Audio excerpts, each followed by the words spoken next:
What does that mean? How did it come about? What's the development here?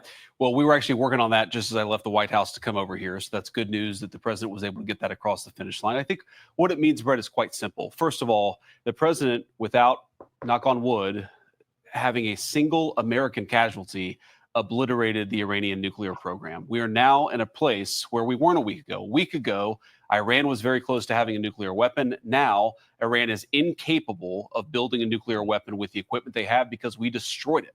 So that's a very, very big thing. Now, which we do not have confirmation on still. But here's the thing, though. Them coming to the ceasefire table is definitely a good sign that it was destroyed. And it is a good sign that these guys are ready to finally, negotiate in good faith. That means, I think, is we have to talk to Iran and, of course, to Israel about what the future holds. Because while we have obliterated the Iranian nuclear program, our hope and our expectation is that they're not going to try to rebuild that program. And I think that's what the president is really trying. Actually, I'm going to be honest with you. I think they will, to be quite honest with you, because now we kind of shown the world it's either one or two things. It's either you got it and we don't attack you, or you don't and we do attack you. So we kind of shown the world that, well, you better not threaten it. You might as well go through with it. Trying to figure out here is to build a long-term settlement here to where we can have peace in the region, where our regional allies and, of course, the American people, most importantly, can be secured, but where we can ensure that the destruction of the Iranian nuclear program that has already happened is not something they try to rebuild. I want to get to the obliterated part in just a minute, but I just want to read this fully so I get the context here. Which would require some type of regime change. Like if the regime doesn't change to have new ideals, or sadly, if there is a regime change and these guys actually want a nuke, who knows what might go down. But like I said, according to what's been going on, what I've been hearing, like I said, it's not a fact, but it looks like there might be a military coup in Iran, because the ceasefire wasn't done by the Ayatollah. It was done by the military. Congratulations to everyone. It has been fully agreed by and between Israel and Iran that there will be a complete and total ceasefire in approximately 6 hours from now, when Israel and Iran have wound down and completed their in-progress final missions for 12 hours, at which point, the ceasefire for 12 hours, at which point the war will be considered ended. Officially, Iran will start the ceasefire, and upon the 12th hour, Israel will start the ceasefire, and upon the 24th hour, an official end to the 12-day war will be saluted by the world. During each ceasefire, the other side will remain peaceful and respectful on the assumption that everything works as it should, which it will. I would like to congratulate both countries, Israel and Iran, on having the stamina, courage, and intelligence to end what should be called the 12-day war. Which is a good thing, because both sides was taking damage. And I mean, in civilian places and military assets all over the place, even in intelligence asset, they were attacking each other's intelligence agency. That was pretty crazy. So trust me, it's a good thing that these guys hit with a ceasefire, because it was getting bad on both sides. But the problem is that Iran and Israel, they couldn't keep this going. One, because, well, it's kind of like a battle of nutrition. Nutrition. Iran kind of got a lot more to go on than Israel. War. This is a war that could have gone on for years and destroyed the entire Middle East, but it didn't and never will. God bless Israel. God bless Iran. God bless Iran. God bless the Middle East. God bless the United States of America, and God bless the world. He seems confident that this is all coming together. That's right. And when you left the White House, were you thinking this was all gelling here? When I left the White House, I thought that we might be able to get it across the finish line before this broadcast, and it looks like the president has been able to do that. I mean, look, he's been working the phones constantly, frankly, before the 12-day war started, but certainly over the past 12 days, the president's been extremely clear about America's national objective here. Which is no nuclear weapons for Iran. We pretty much showed our might on that aspect, like I said, by flying that bomber in without it being detected and dropping not one, but 6 bombs. Yeah, so we pretty much showed Iran, 1, we can get you whenever we want. 2, you're not going to have no nuclear weapon. And 3, well, you better not threaten it again. And next, if you do, well, it's either you do it or you don't. Like, I don't know what you're going to do. You might as well pull a North Korea, which I wouldn't advise, because I'm pretty sure we'd stop that as well. Is to create a world where Iran cannot build a nuclear weapon. We, of course, destroyed the nuclear program that they had, and the president told the entire team, we're going to work to make sure that they don't try to rebuild that nuclear capability in the future. And it's, look, this is a great thing. For Israel, think about this. They've accomplished an important military objective. They've helped us destroy the Iranian nuclear program. They've also destroyed the conventional missile capability of Iran that threatened the country of Israel. For the Iranians, I think this is a new opportunity to actually pursue the path of peace. As I said yesterday, what the Iranians have showed through their support of terror networks, through their now failed effort to build a nuclear weapon, is that they're just not very good at war. And I think the president really hit the reset button. No. It's not that they're just not good at war. It's just that nobody's better in war than us. That's the problem. It's like, their army's not bad. It's just that we're the best. And said, look, let's actually produce long-term peace for the region. That's always been his goal. I actually think when we look back, we will say the 12-day war was an important reset moment for the entire region. Would you be surprised if Iran is sending out signals that it doesn't have a specific ceasefire plan? How would the communication have been with the Iranian? Because it wasn't with the Ayatollah. It wasn't with the supreme leader. It was with the military. And that's where the confusion is. Because it's like, whoa, what do you mean, S.E.T? So it's not the Ayatollah? No, they're pretty much saying, and like I said, it's not been confirmed yet, but they're saying that it was the military that called for the ceasefire. So it's looking like they're having a military coup right now. And that just seems like the usual pattern of, well, these Arab countries. No offense. To get this level of confidence to put out that detailed statement? Well, one of the things I've learned, Brett, about the Iranians in the past, 4 or 5 months that I've been in this job is what they say publicly and privately can sometimes be very different. I think what the Iranians have shown very clearly is they don't want this war to go on for much longer. Their air defenses have been totally destroyed. Their conventional missile program has been largely destroyed. And of course, their nuclear program has been obliterated, as I said before. So I think the Iranians are at a place where they don't want to keep on fighting. You saw the president, and I don't have the truth in front of me, but he talked about the next 6 hours finalizing the attacks. I mean, what I think what he's talking about is right now for the American people watching, it's dark over there. That's typically when the Israelis and the Iranians have been shooting at each other. I think there's some recognition that that might continue for another few hours, and tomorrow really is a new day. The end of the 12-day war. Basically he's saying is, all right, guys, get your last hits in. This is your last day, and after that, you're done. So get whatever you can off now, and then we're done, guys. Okay. And that's pretty much how the ceasefire is going to go.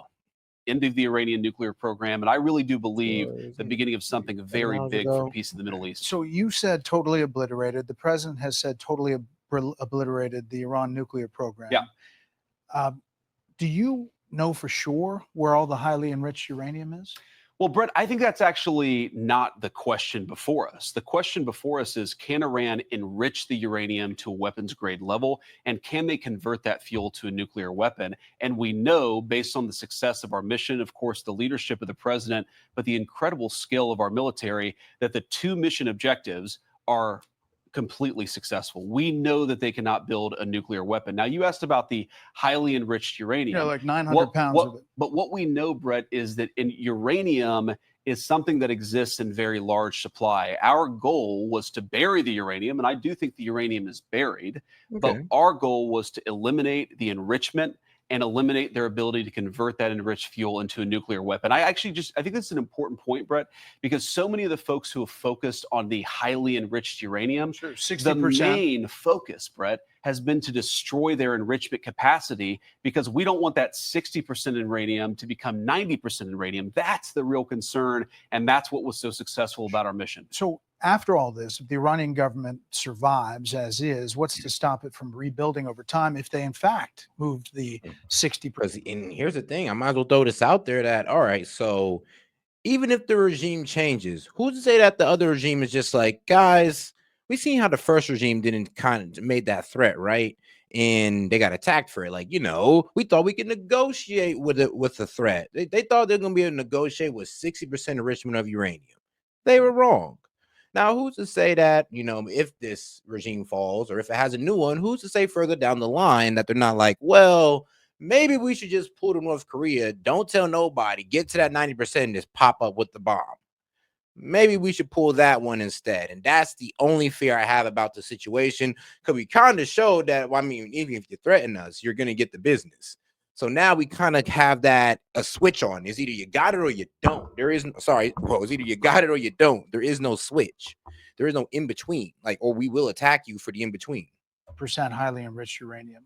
That's the concern. No, the big concern, Brett, and this is again what we destroyed, is their ability to enrich uranium. If they have 60% enriched uranium, but they don't have the ability to enrich it to 90%, and further, they don't have the ability to convert that to a nuclear weapon, that is mission success. That is the obliteration of their nuclear program, which is why the president, I think, rightly is using that term. But here's the question. If Iran is desperate to build a nuclear weapon in the future, then they're going to have to deal with a very, very powerful American military again. Our hope is that the lesson that the Iranians have learned here is, look. Problem is, though, is that can we catch them before they do it? And hopefully there's a regime change or let's be real, let's just say the Ayatollah just learns a lesson, they don't go towards it. But 9 times out of 10, even that one guy who was one of Putin's oligarchs, or his old president, was pretty much saying that, well, now we guarantee that in the future they will make a bomb, because not even on the threat, or that I guess they were trying to make the 60% enrichment to give away negotiations. So that's what they were negotiating on. They're pretty much saying, yeah, we got the 60% uranium, we could up it to a bomb, but if you guys play nice in negotiation, this is Iran talking to America pretty much, then we'll go ahead and let you guys take this stuff. And well, I mean, as you see how that worked, right? Look, we can fly a bunker buster bomb from Missouri to Iran completely undetected without landing once on the ground, and we can destroy whatever nuclear capacity you build up. I think that lesson is what's going to teach them not to rebuild their nuclear capacity. Yesterday, were you speaking on the president's behalf when you said he was not interested in regime change? Well, Brett, what I've said is the American military, that is not our mission, as regime change. Our mission was to destroy the nuclear facilities and the nuclear program of Iran, which we, of course, did. I think what the president's also said is that the Iranian people want to make a decision about regime change. That's between the Iranian people and the regime. Of course, we support freedom fighters all around the world, but our mission was to destroy the nuclear facilities, and that's what we did. So you don't think there's any mixed message when he goes to Truth Social and says it's not politically correct to use the term regime change, but if the current Iranian regime is unable to make Iran great again, why wouldn't there be a regime change? Miga. Well, I think what the president is saying very clearly, Brett, is if the Iranian people want to do something about Miga. I'm sorry, this just sounds so close. It sounds way too close to nigga. Like Miga. Miga, please. Their own leadership, that's up to the Iranian people. What the American national security interest here is very simple. It's to destroy the nuclear program. That's what we've done. And now that the 12-day war appears to be effectively over, we have an opportunity, I think, to restart a real peace process. And Brett, this is not just about two countries, Iran and Israel. All of these Gulf Arab states, they want peace. They want to invest. They want to build artificial intelligence hardware. They want to sort of come into the new economy. And that was impossible when you had Iran that was, as the president said, acting like a bully across the Middle East. We really think that if the Iranians are smart about the path forward, this could be a new dawn of it. Yeah, if they're smart, they're actually going to start using their nuclear power for, well, energy. Yes, actual nuclear power, not for a nuclear weapon or, for medical reasons.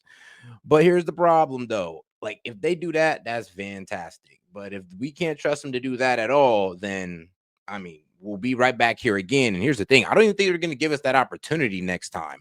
And this is depending on the regime we get. An economic age of prosperity, of course, for our Gulf Arab allies, for us, for the Israel. Hey, yo, them Migas need some jobs, bro. Shout out Castro. Oh, guys, let's make sure we double tap that screen to like the video, guys. Let's get more people on the conversation by double tapping that screen.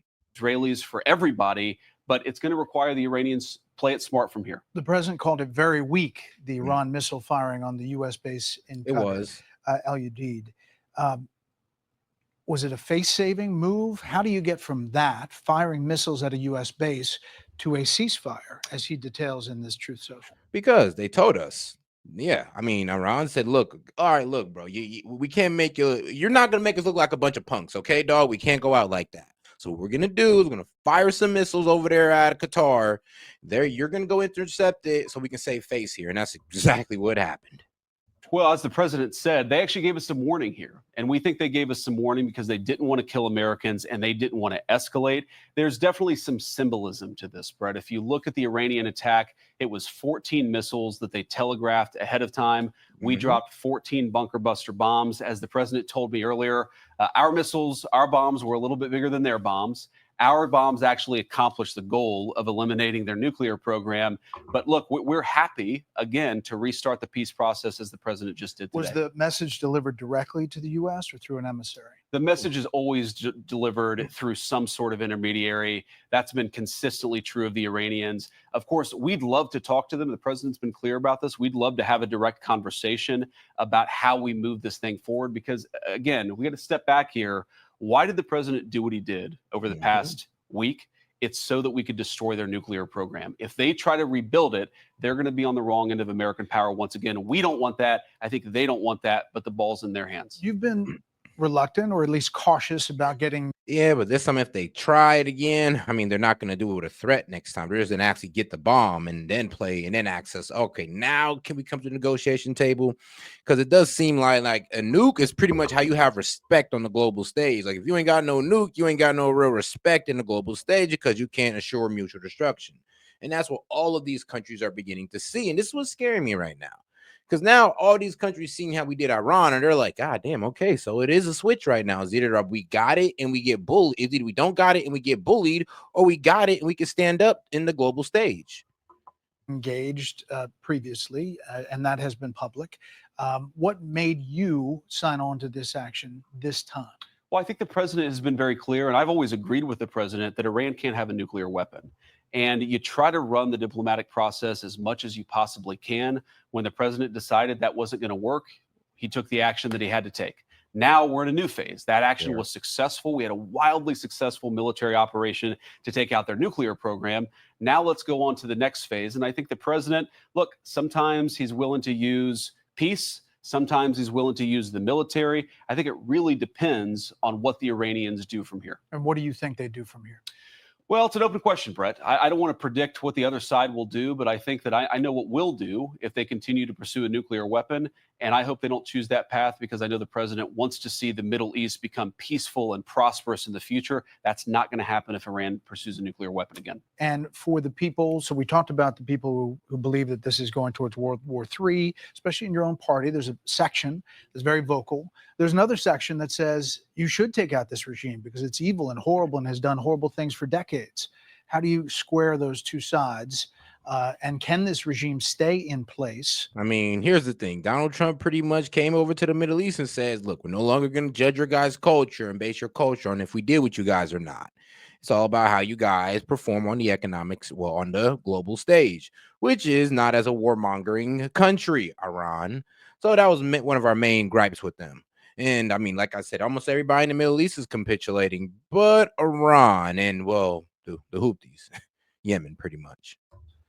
And still have a peaceful, reaction relationship with the U.S. Well, I think the president has squared those two sides quite well. One, because he's the leader of the movement, and a lot of people trust the president as they should. They recognize they're not seeing the same intelligence. They're not seeing the same classified documents. They trust the president to do a good job. But importantly, Brett, I think he's threaded the needle quite well here. We had a very particular objective. It was profound and difficult to accomplish. Do you the think elimination of the Iranian nuclear program. And I think the president successfully did that. You're asking, were the Iranians close to a nuclear weapon? Brett, they were very close to a nuclear weapon. And what I encourage my fellow Americans to think about here is that a week ago, the Iranians were quite close to achieving a nuclear weapon. Now they cannot build a nuclear weapon. That is the biggest testament to the president's leadership and to the success of our mission. In 1 week, without, thank God so far, not losing a single American casualty, we have taken what was a threatening nuclear program that could have destabilized the entire world. Now that program is gone. We did it through effective presidential leadership and also some very, very competent work from our troops. How often does it happen where you're going to do an interview and you get a Truth Social seconds before? You have some sense of it, but it's pretty detailed, where you are being asked about something the president has just put out. In this administration, Brett, it happens quite a bit, actually. I'm telling you. we knew this was coming. I mean, yeah, and this administration right here is like, bro, we get breaking news while going live as we speak. It's all coming out like by the hour. And guys, let's make sure we double tap that screen and like the video, guys. Appreciate the support, by the way, but let's keep it going. The draft, it was interesting. I just read the draft about 2 minutes before we went on the air. It was a little bit different from what the president had showed me a couple of hours ago. But again, I knew that he was working the phones as I was on the way over here. So I knew exactly what we were going to do. And look, I love that about this presidency and this administration is he's always working. He doesn't say, the vice president's going to do an interview, so I'm going to stop doing anything. He says, we're going to do the American people's business. The vice president knows what I'm trying to accomplish. And if I get it done, great, because we're going to talk about it and celebrate it because it is a thing to celebrate. I can't emphasize this enough, Brett. We have destroyed the Iranian nuclear program. 0 Americans have died. That's an amazing, amazing thing. Americans, whether Democrats or Republicans, we should be celebrating. Now, I'm going to be honest with you. I don't think that it was because we destroyed their nuclear supply, because as soon as Israel hit it, I'm in my honest opinion, I believe that they started moving everything right there and then. Now, what I'm pretty sure they submitted to was our nuclear power. I'm not our nuclear power, but our military power. And that is where they're just like, well, damn, what's the freaking point? Because they could just build up another one. We'll detect it and we'll do the same damn thing. Even if they were able to move it, we could just track them down. And they've realized that we could track them down without them even knowing. That's probably the most scariest thing to Iran right now. They're like, look, our nuclear capacity is fine. It's just the fact that America found us. And I mean, trust me, that's going to put any country on their toes. Let's be real. Mr. Vice President, we appreciate you coming and rolling with the punches as well. Thank you for the time. Thanks, Brett. Good to see you. I mean, when Trump said peace through strength, that man was 100% serious. Literally peace through strength. We've shown tremendous strength, and well, we got peace out of it, apparently, a whole ceasefire. Now, let's pray that, well, the ceasefire maintains, because you never know. You just never know. But let's pray that it does, guys. Let's pray that it does. We haven't seen this in a while, and it's really a big sigh of relief here on Capitol Hill. We certainly hope and pray and trust that. And shout out to our man Castro. He says, ain't it grand to have confidence in the White House? I mean, facts. Iran will end its nuclear enrichment program. They'll heed the calls of the rest of the world, and that we can have peace in the Middle East and peace in Israel. It's a really, really big day, historic. When will you expect to be getting a briefing on all of this? Well, we were set to have a briefing tomorrow afternoon, and so it'll be a little different in its tone, I suspect now. But just a great day. I think this should be something that every elected official here in both parties should applaud and be thankful for. So, I mean, damn, can you look a little bit more excited? We're excited. Do you think the war powers resolution will still come to the floor? It's kind of a moot point now, isn't it? But if they file it as a privileged resolution, it's supposed to be on the floor within 15 days. But it seems rather silly at this point. And I hope they'll acknowledge it as such and put it to bed, because it had 0 chance of passage anyway. Do you expect the reconciliation that we're going to be here next week, given the timeline that the Senate has of possibly voting on it Thursday? Well, the Leader Thune and I are both intent on keeping that July 4th deadline, and I expect that they will move the bill through their chamber this week, and we will get it done on time if that's the case. So that's our intent. Do you think a ceasefire deal can hold? Do you have faith that the Iranians are acting in good faith by entering? Ronald Reagan said trust but verify, but it certainly seems like a good indication. I think the stakes are too high and they're in too much of a weakened position to be playing games with this. So we're going to take it at face value, and I certainly hope it's true. Sir, how confident are you that the pilots were able to hit their target and achieve the goal that they had in striking Iran? It was remarkable precision. It was planned and executed so well. Actually, Pete Hegseth already made a comment on that. It's like I said, it went off without flawlessly. Even if the thing wasn't destroyed, we were still able to drop a bomb on these guys without them even noticing. That says a lot. And like I said, that's all Iran needs. Like, they don't even need their nukes to be destroyed. The fact that we was able to pull up in there, pull off an successful attack and leave is enough for them to just be like, you know what? I don't even want to know how far y'all will take it at this point. They don't even want to know. And I can feel that sentiment. It's like, dang, you just came over into the land, dropped the whole bomb on a facility that's underground, and then left. And nobody even said nothing, saw nothing, reported anything. You made it back home safely? Yeah, Yeah, that's talk about dunking on somebody.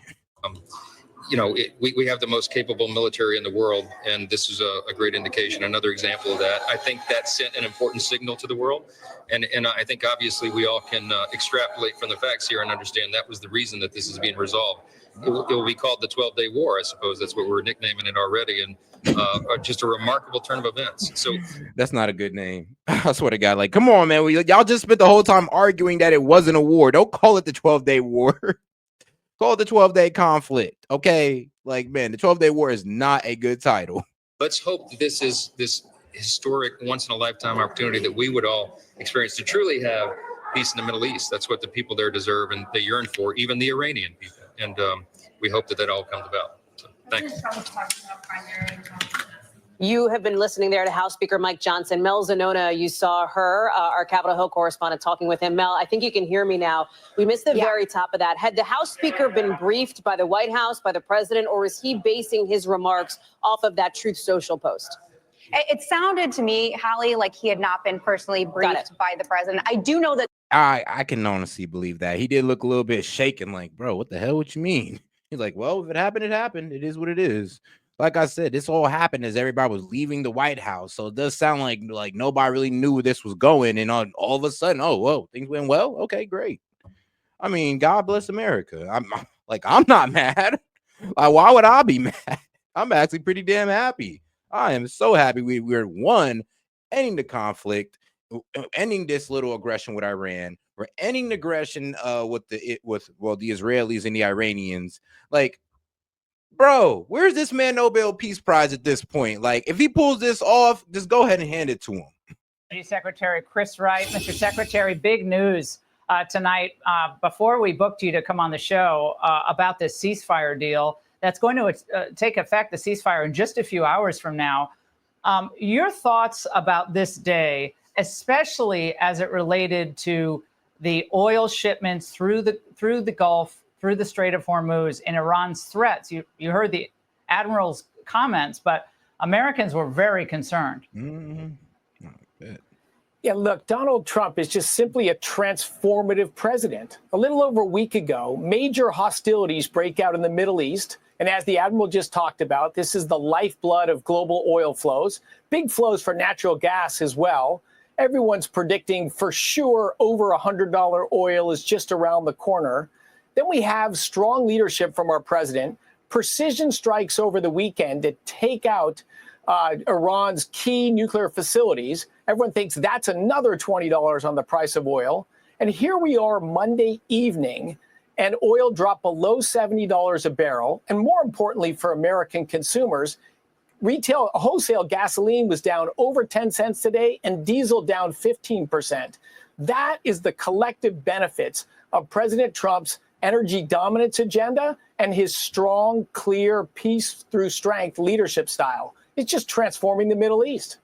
Now, Mr. Secretary, for those of us who were young politicos back in the 80s, and I happen to work for President Reagan, this is a Reagan-esque move on the part of President Trump. I mean, the America First agenda at play. There were a lot of people on the right who were very concerned, and I had my concerns. I don't like any military involvement if we can avoid it. But he made a decision. And everybody was going wild. Even I was. I'm not even going to lie. Even I was going like, God damn it, bro. Are we really about to get is he about to bush it? Is he about to weapon of mass destruction, cost American lives and trillions of dollars? Is this man Trump about to bush it, man? So trust me, I was a little bit scared myself. And I was damn near throwing all the counter arguments out there just to see what people had to say. Because it was, let's just say this, the path was looking a little too familiar. Decision that there was no good reason to avoid this military engagement, that it was critical for America first. I love the Reagan-esque comparison.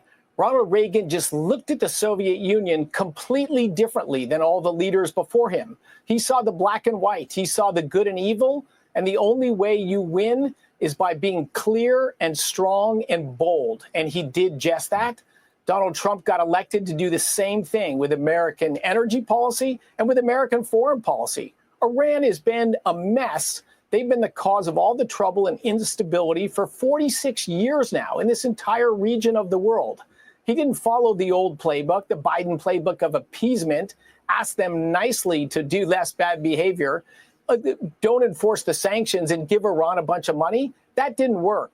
President Trump came in with a very different approach, and we're still in the midst of this. I mean, yeah, the meme was, the meme I seen on X was, well, Obama gave these guys a pallet of cash, and Trump gave these guys a bomb, a 30-ton bomb. Like, man, I mean, shoot, sounds like he really does make Obama seem like a saint to these guys. Yes, but just dramatically different results in the Middle East and for American energy buyers.